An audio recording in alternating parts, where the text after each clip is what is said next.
नमस्कार दोस्तों, आज का अपना टॉपिक रहेगा प्रोस्टाइटिस। प्रोस्टाइटिस आप देख सकते हैं दोस्तों, ये नॉर्मल प्रोस्टेट आपको दिख पा रहा है। ये है नॉर्मल प्रोस्टेट, ये इस तरह से। और जो प्रोस्टाइटिस में क्या हो रहा है, प्रोस्टेट में इन्फ्लामेशन हो रहा है, तो उस वजह से ये बढ़ रहा है। तो ये है अपना प्रोस्टाइटिस। आगे बढ़ते हैं दोस्तों। Definition: inflammation of prostate gland is called प्रोस्टाइटिस। Prostate क्या होती है? ग्लैंड होती है जिसमें इन्फेक्शन हो गया, इन्फ्लामेशन हो गया तो प्रोस्टाइटिस कहलाता है। आगे बढ़ते हैं दोस्तों। Introduction: the prostate is A gland in the male reproductive system that produces fluid for semen and surrounds the urethra.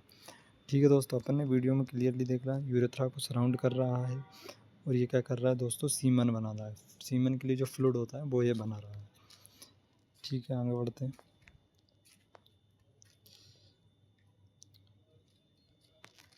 Function क्या रहता है दोस्तों? Prostate's primary function is to produce fluid that is a part of semen. The prostate also helps the control ejaculatory and urinary flow. यानी कि दोस्तों fluid बनाने के साथ साथ ये प्रोस्टेट क्या कर रहा है? यूरिन के फ्लो को भी कंट्रोल कर रहा है और इजेकुलेशन को भी कंट्रोल कर रहा है। क्यों दोस्तों? क्योंकि पाइप जो जा रही है अपनी, जो यूरेथ्रा जा रहा है, वो उसके चारों तरफ जो है सराउंड कर रहा है। प्रोस्टेट उसको सराउंड कर रहा है। तो कहीं ना कहीं प्रोस्टेट अगर अपना हेल्दी है तो वो फ्लो मेंटेन रहेगा, फ्लो अच्छे से बना रहेगा। Location: your prostate is a small walnut shaped organ. याद रहे दोस्तों, प्रोस्टेट होता है वेलनट शेप्ड ऑर्गन है। It is a below your bladder and in front of the rectum. ठीक है दोस्तों, आप देख पा रहे हैं, ये रहा अपने front of the rectum, rectum के सामने। ये रहा पीछे अपना रेक्टम, ये रेक्टम है, इसके अपने सामने ये रहा प्रोस्टेट। ये ब्लैक ब्लैक जो आपको दिख रहा है, ये है अपना प्रोस्टेट। और इसके सामने है प्रोस्टेट और किसके नीचे है? Below the bladder. ये ब्लैडर रहा, ब्लैडर के नीचे। ठीक है, ब्लैडर के नीचे है और रेक्टम के सामने है। ये रहा अपना प्रोस्टेट।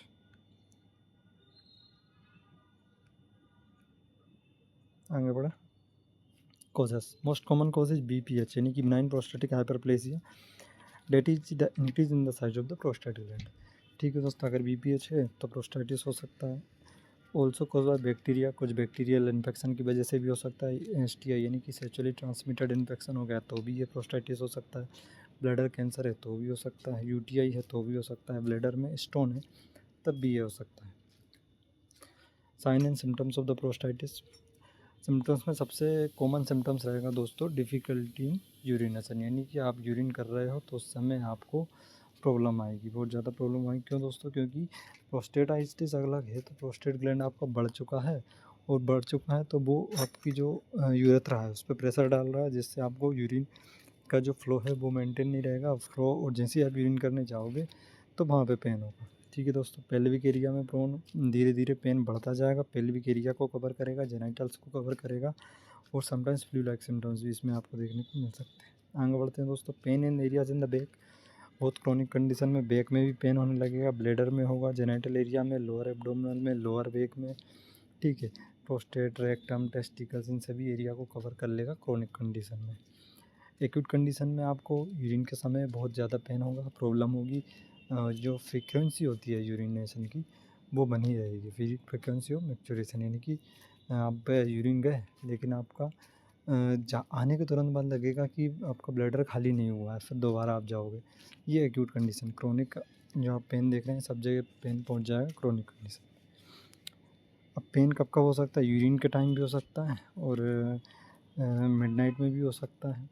ठीक है दोस्तों, पेन हमेशा भी बना रह सकता है। ठीक है, और क्या देख पा रहे हैं अपन? Excess urination at night, night में यूरिन आएगा बार बार आपको। फ्रीक्वेंसी यूरिनेशन, यूरिनरी रिटेंशन, और blood in the urine, urinary retention हो सकता है, यानी कि ब्लैडर में कहीं ना कहीं आपका पेशाब अगर बना रहेगा, पेशाब अगर बना रहेगा तो वो क्या करेगा, उस जो लेयर रहेगी ब्लैडर की उसको इरिटेट करता ही रहेगा, करता ही रहेगा। तो इस वजह से वहाँ पे इन्फेक्शन हो सकता है, ब्लड भी आ सकता है उसमें, और WBC भी आ सकते हैं उसमें। ठीक है, RBC आ सकते हैं, WBC आ सकते हैं, बहुत टाइम तक वहाँ बना रहेगा तो पस सेल्स उसमें आ सकते हैं। ठीक है दोस्तों, फैटिग रहेगी, फीवर रहेगी, चिल्स रहेगी। क्रोनिक कंडीशन है, धीरे धीरे चिल्स, फैटिग, फीवर ये सब आपको होने लगेगा। डिस्कम्फर्ट तो रहेगा रहेगा। पेन इन एजेकुलेशन, एजेकुलेशन यानी कि आप इंटरकोर्स कर रहे हो, मैस्टरबेशन कर रहे हो, तो जब सीमेन का एजेकुलेशन होगा तो भी आपको पेन होगा। एग्जामिनेशन की बात कर लें दोस्तों, बहुत ही साधारण एग्जामिनेशन है। इस पोजीशन में आपको जो है लिटाया जाएगा, और इस पोजीशन में लिटाने के बाद आपके एनल एरिया में या फिर क्या एनल केनाल में लिग्नोकेल लगाया जाएगा। लिग्नोकेल लगाने के बाद ग्लव्स पहन करके जो रहेगा डॉक्टर रहेगा वो इस तरह से आपका प्रोस्टेट का एग्जामिनेशन करेगा। अपनी जो है इंडेक्स फिंगर को अंदर डालेगा और वहाँ पे वो देखेगा कि प्रोस्टेट का साइज बड़ा है या नहीं बड़ा है। ठीक है दोस्तों।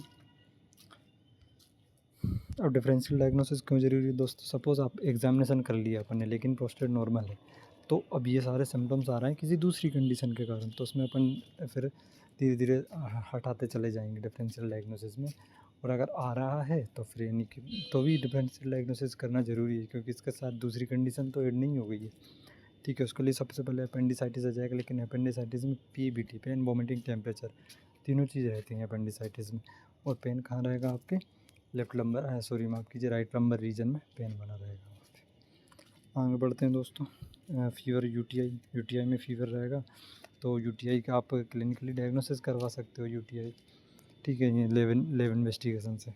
आगे यूरेथ्राइटिस यानी कि इन्फ्लामेशन ऑफ यूरेथ्रा, तो प्रूलेंट डिस्चार्ज फ्रॉम मीटस और हिस्ट्री ऑफ इंटरकोर्स, यानी कि दोस्तों अगर हिस्ट्री इंटरकोर्स की, सेक्सुअल इंटरकोर्स की, तो यूटीआई होने के चांसेस बहुत ज़्यादा रहते हैं।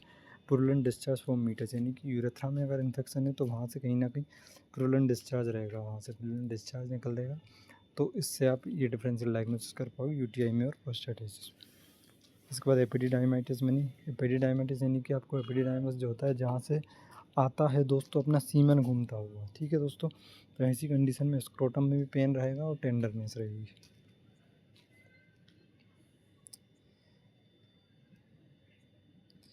नेक्स्ट स्लाइड पे आ जाते हैं दोस्तों, यूरेथ्राइटिस और सिस्टाइटिस है। तो अपने को ट्रीटमेंट क्या देना है? ट्रीटमेंट आ गया दोस्तों, लिखा नहीं है यहाँ पे लेकिन ट्रीटमेंट आ गया है। यूरेथ्राइटिस सिस्टाइटिस है तो वहाँ पे अपन एंटीबायोटिक चला सकते हैं। Trimethoprim is first line of treatment. 200 mg daily ciprofloxacin, 100 mg 12 hourly, nitrofurantoin 50 mg 6 hourly, cephalexin 500 mg 12 hourly, amoxicillin भी आप दे सकते हो। ये आपकी एंटीबायोटिक्स हो गई दोस्तों। अगर प्रेगनेंसी में यूटीआई है तो आपको क्या करना है, ये सभी एंटीबायोटिक्स अवॉइड करना है। फिर क्या, पेनिसिलिन और सेफेलोस्पोरिन सेफेस्ट ड्रग है। ट्राइमेथोर्फिन, क्विनिलोन, टेट्रासाइक्लिन, ये अवॉइड करना है। आयुर्वेदिक मैनेजमेंट पे आ जाते हैं दोस्तों। आयुर्वेदिक मैनेजमेंट पे आने से पहले अपन देख लेते हैं कि हो क्या रहा है वहाँ पे। सिम्टम्स यही आएंगे दोस्तों। अपन आयुर्वेद की बात करें तो उसमें भी आपको पेशाब जाने में जलन होगी, दिक्कत होगी, कष्ट होगा, बहुत ज़्यादा दर्द होगा। तो उसी कंडीशन को अपन लेते हुए क्या मैनेजमेंट देंगे, तो वो मैनेजमेंट ये रहेंगे, प्रोस्टेट टेबलेट, चंद प्रभावटी, कोकचूर आदि, गुलबरन आदि का सहाय, पुनर्नवा गुल यूज़ कर सकते हैं। एब्रूवीज बहुत ही अच्छे रिजल्ट देता है एब्रूवीज। इसके बाद मिश्री और यवक क्षार पानी के साथ, ये भी आप प्रयोग करें। शतावर आदि का भी आप प्रयोग कर सकते हैं। ब्लड है, अगर यूरिन के साथ साथ ब्लड है तो क्या करना है दोस्तों, शब्दंस्त्र आदि घृत प्रयोग करना है। यूरिन के साथ साथ अगर ब्लड भी आ रहा है तो बहुत ज़्यादा, अगर आपको दोस्तों जो है ना वो धा हो रहा है, वहाँ पे जलन सी बहुत ज़्यादा मज रही, तो आप शतावर आदि का प्रयोग करेंगे, बहुत ही अच्छे रिजल्ट आपको देखने को मिलेंगे। क्या करना है क्या नहीं करना है दोस्तों, एक्सरसाइज नहीं करनी है, इंटरकोर्स नहीं करना है, मैस्टरबेशन नहीं करना है। बेग धारण का मतलब है दोस्तों कि अगर आपको पेशाब आ रहा है तो उसको आपको रोक के नहीं रखना है। अगर आपको जो है स्टूल पास करने के मोशंस आ रहे हैं तो मोशंस को भी रोक के नहीं रखना है। ठीक है दोस्तों, प्यास लग रही है, अच्छे से पानी पीना है। जितने अपने जो बताया आधारणीय वेग जो 13 बताए हैं, उन आधारणीय वेगों को आपको धारण नहीं करना है। ठीक है दोस्तों, आगे चलते हैं। तो वायु सेवन आपको नहीं करना है, आतप सेवन यानी कि धूप में नहीं जाना है, बहुत ज़्यादा हवा में नहीं जाना है। इसके बाद रुक्ष आहार आपको नहीं लेना है, शुष्क आहार नहीं लेना है। रुक्ष आहार क्या हो जाते हैं दोस्तों, रुक्ष आहार जैसे मैदा हो गया, बेसन हो गया, ये क्या सूखी चीज़ें जैसे भी हैं, जैसे कि अपन समोसा ले लें। समोसा क्या है, जो पपड़ी रहती है पूरी रुक्ष रहती है वो, तो इस तरह की जितनी ड्राई चीज़ें हैं आप वो ना लें। पापड़ हो जाते हैं, इस प्रकार के आहार सूक्ष्म आहार, वही रुक्ष और वही सूखे आहार जिन्हें अपन कहते हैं। खजूर नहीं लेना है और कसाई रस सेवन नहीं कर रहा है। कसाई रस क्या रहता है दोस्तों, जैसा कि अपना आंवले में जो रस रहता है, वो आंवले में कसाई रस रहता है, तो उस रस के कोई भी आहार विहार आपको नहीं लेना है। आगे बढ़ते हैं दोस्तों। इन्वेस्टिगेशंस आप देखें सीबीसी, सीटी स्कैन, यूएसजी ऐसे भी करवा सकते हैं। माफ़ कीजिए, ये अपना इन्वेस्टिगेशन वाला पोर्शन पहले आना था लेकिन बाद में आया।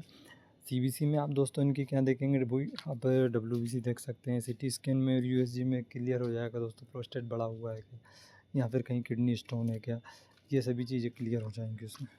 ठीक है, मैनेजमेंट में अपने देखा एक्यूट प्रोस्टाइटिस है तो पेशेंट मैनेज्ड विद ट्राइमेथोप्रेम और quinolone, ciprofloxacin, norfloxacin for duration of 4 to 6 week. ये अच्छा मैनेजमेंट है।